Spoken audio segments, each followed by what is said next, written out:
Right bye. ಈ ಕಾರ್ಯಕ್ರಮದ ಪ್ರಾಯೋಜಕರು Suman travels Udupi.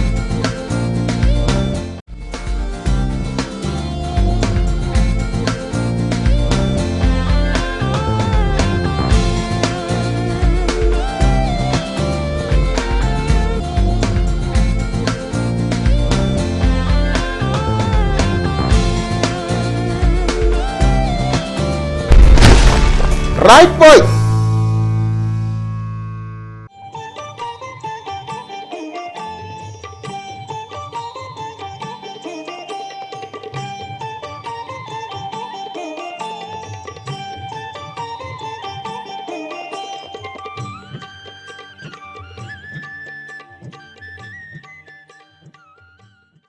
Hello hi ವೀಕ್ಷಕರೇ, ಈ ವಾರದ ರೈಟ್ ಬಾಯ್ ಕಾರ್ಯಕ್ರಮಕ್ಕೆ ಆತ್ಮೀಯವಾದಂಥ ಸ್ವಾಗತ ಸುಸ್ವಾಗತ. ನಾನು ಅಪೂರ್ವ, ನಿಮ್ಮೆಲ್ಲರಿಗೂ ಗೊತ್ತೇ ಇದೆ.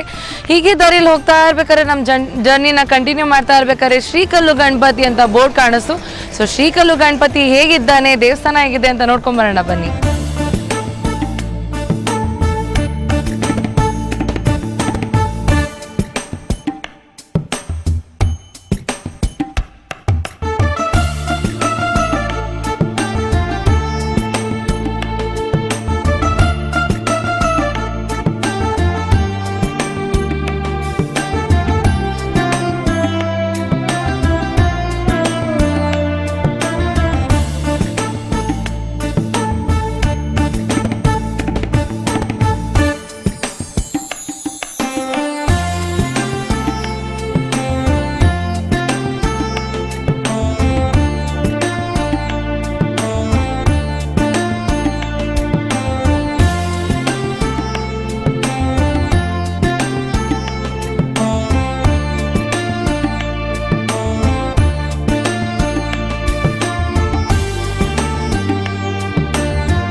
ವೀಕ್ಷಕರೇ, ನಾನೀಗ ಶ್ರೀಕಲ್ಲು ಗಣಪತಿ ದೇವಸ್ಥಾನದ ಮುಂದೆ ನಿಂತಿದ್ದೀನಿ. ಗಣಪತಿ ಹೇಗಿದ್ದಾನೆ ಅಂತ ನೋಡ್ಕೊಂಬರೋಣ ಅಲ್ವಾ?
ವೀಕ್ಷಕರೇ, ಶ್ರೀಕಲ್ಲು ದೇವಸ್ಥಾನ ವಿಶೇಷತೆಗಳನ್ನ ಹೇಳೋಕ್ಕೋಸ್ಕರ ನಮ್ಮ ಮುಖ್ಯಸ್ಥರು ಇಲ್ಲಿ ಕೂತಿದ್ದಾರೆ, ಶ್ರೀ ರಾಮಕೃಷ್ಣ ಅಡಿಗಾರ್ ಅವರು. ಸೊ ಬನ್ನಿ ಈ ದೇವಸ್ಥಾನದ ವಿಶೇಷತೆಗಳನ್ನ ಅವರಿಂದಾನೇ ತಿಳ್ಕೊಳ್ಳೋಣ.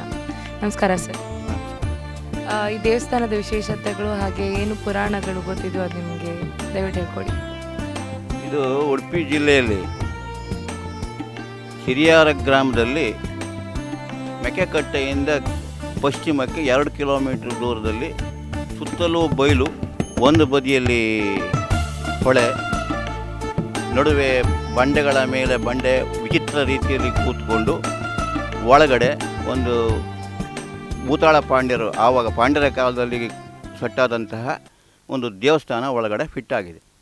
ಯಾರಿಗೂ ವಿಸ್ಮಯಕಾರಿ. ಒಳಗಡೆ ಹೋಗಿ ನೋಡಿದರೆ ಆ ಬಂಡೆಗಳು ಯಾವ ರೀತಿ ಕೂತಿದ್ದಾವೆ ಅದನ್ನು ನೋಡಿದರೆ ಯಾರಿಗೂ ಇಲ್ಲಿ ಹಿಂದಿನಿಂದಲೂ ಯಾವುದೋ ಒಬ್ಬ ರಾಜರು ಮಾಡಿದ್ದಾರೆ ಅನ್ನುವ ಕುರುಹು ನಿಮಗೆ ಸಿಕ್ಕುತ್ತೆ. ನೀವೇ ಬನ್ನಿ, ನೋಡಿ ಗೊತ್ತಾಗುತ್ತೆ. ನಾವು ಈಗ ಹೇಳಿದರೆ ಗೊತ್ತಾಗಲ್ಲ.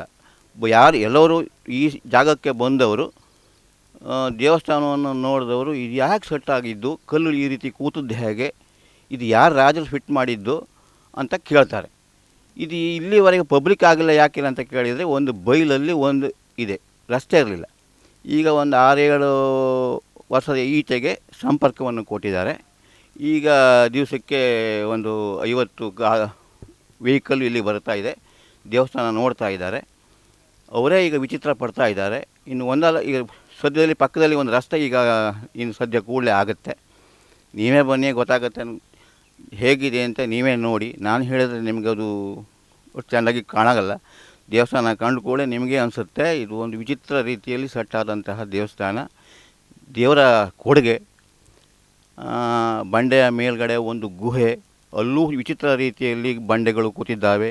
ಹಿಂದೆ ಏನಾದರೂ ಋಷಿಗಳಿದ್ರೆ ತಪಸ್ಸು ಮಾಡಿದ ಜಾಗ ಇದು. ಸಿರಿಯಾರದ ಕಲ್ಲು ಗಣಪತಿ ಉಮಾಮಹೇಶ್ವರ ದೇವಸ್ಥಾನ ಅಂತ ಉಡುಪಿ ರೆಕಾರ್ಡ್ನಲ್ಲಿ ಇದೆ.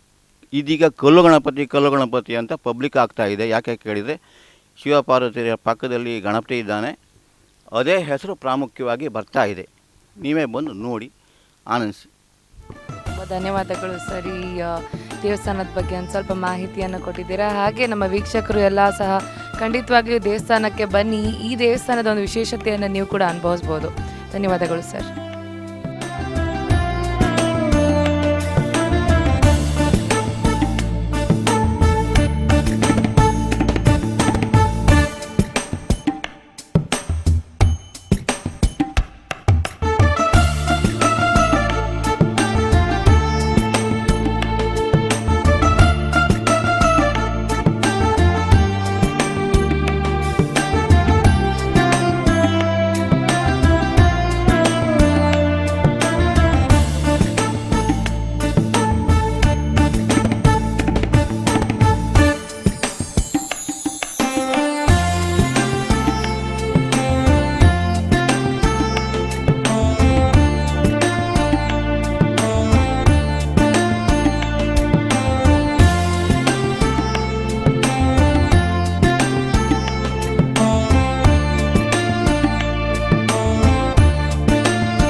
ವೀಕ್ಷಕರೇ, ನೋಡ್ತಾ ಇದ್ದೀರಾ ನೀವು ಎಷ್ಟು ವಿಸ್ಮಯಕಾರಿ ಆಗಿರುವಂತಹ ಒಂದು ಬಂಡೆಗಳು ಒಂದರ ಮೇಲೆ ಒಂದು ಜೋಡಿಸ್ದಂಗಿದೆ. ಪ್ರಕೃತಿಯ ವಿಸ್ಮಯ ಅಂತಲೇ ಹೇಳ್ಬೋದು. ಯಾವ ಆರ್ಕಿಟೆಕ್ಚರ್ ಬೇಡ, ಏನು ಬೇಡ, ಅದರದ್ದೇ ಒಂದು ಸೆಟಪ್ನ ಕ್ರಿಯೇಟ್ ಮಾಡಿದೆ. ಸೊ ಇಂತಹ ಒಂದು ಬಂಡೆಗಳ ಮಧ್ಯ ನಾನು ನಿಂತಿರೋದ್ರಿಂದ ನನಗೆ ಎಷ್ಟೊಂಥರ ಪಾಸಿಟಿವ್ ಎನರ್ಜಿ ಫೀಲ್ ಆಗ್ತಾ ಇದೆ. ಸೊ ಖಂಡಿತವಾಗ್ಲೂ ನೀವೆಲ್ಲರೂ ಖಂಡಿತವಾಗ್ಲೂ ದೇವಸ್ಥಾನಕ್ಕೆ ಬಂದು ಇದನ್ನು ತಾವೇ ಅನುಭವಿಸ್ಬೇಕು ಅಂತ ಹೇಳ್ತಿದ್ದೀನಿ.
ನೋಡಿದ್ರಲ್ಲ ವೀಕ್ಷಕರೇ, ಶ್ರೀಕಲ್ಲು ಗಣಪತಿಯ ಪ್ರಕೃತಿ ವಿಸ್ಮಯವನ್ನು ಎಲ್ಲರೂ ಆನಂದಿಸಿದ್ರಿ ಅಲ್ವಾ? ಹೀಗೆ ಮತ್ತಷ್ಟು ಜಾಗಗಳನ್ನ, ದೇವಸ್ಥಾನಗಳನ್ನ ಎಕ್ಸ್ಪ್ಲೋರ್ ಮಾಡೋಣ ನಮ್ಮ ಮುಂದಿನ ಸಂಚಿಕೆಯಲ್ಲಿ ಭೇಟಿ ಮಾಡೋಣ. ನಮಸ್ಕಾರ.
Right boys!